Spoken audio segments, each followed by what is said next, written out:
ওয়ালাইকুম রহমতুল্লাহি ওয়া বারাকাতুহু। এই যে নতুন একটা বিটের উপকার তো জানেনই। বিট দিয়ে একটা শরবত করে আপনাদের দেখাবো, আশা করছি আপনাদের ভালো লাগবে। দেখতেই পাচ্ছেন বিটটা পরিষ্কার হয়ে গেছে, আমি বিটটা কেটে নিই। এই যে বিটটা আমি কেটে নিচ্ছি।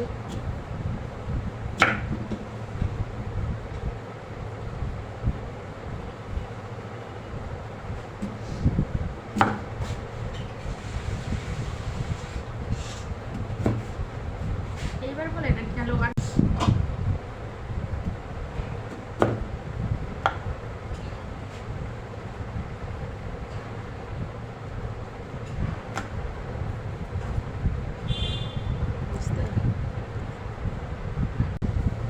ছোটো ছোটো পিস করে নিব, যেহেতু আমি ব্লেন্ড করতে হবে। বিটটা শক্ত তো খুবই হার্ড, অল্প ছোট ছোট করে নিতে হবে, যেহেতু এটা ব্লেন্ড করব। এটা ড্রিঙ্কস হবে। আমি যেহেতু আইস খাই না, ঠান্ডা পানি দিয়ে করব।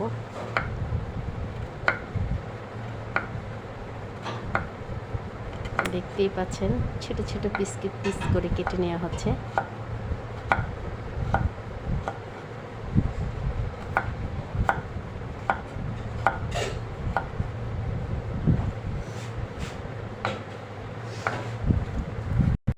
বিটটা আমার কাটাটা কমপ্লিট হয়ে গেছে, এখন আমার গাজরটা কাটাটা কমপ্লিট করেছে। গাজর আর বিট দিয়ে একটা এনার্জি জাতীয় ড্রিঙ্কস করা হবে, দেখতেই পাচ্ছেন।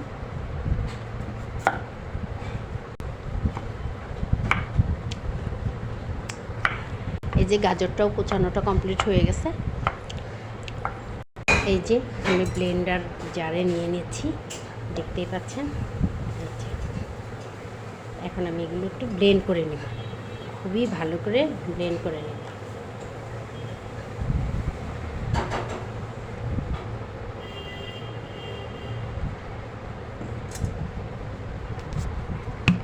এই যে এটা ফ্রিজের ঠান্ডা পানি। এই যে আমি একটু এখানে পানি দিয়ে দিচ্ছি, অল্প পানি দিয়ে আমি ব্লেন্ড করে নেব, পরে পানি মিক্স করব।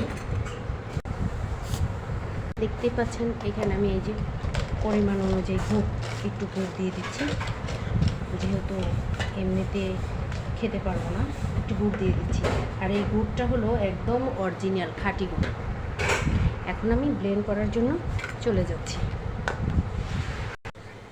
দেখতেই পাচ্ছেন এই যে আমার ব্লেন্ড করাটা এই যে সম্পূর্ণ কমপ্লিট হয়ে গেছে ব্লেন্ড করাটা। এই যে আমি এখানে এখন ফ্রিজের এই যে ঠান্ডা পানিটা মিক্স করে নিচ্ছি, যেহেতু অল্প পানিতে আমি ব্লেন্ড করে নিয়েছিলাম।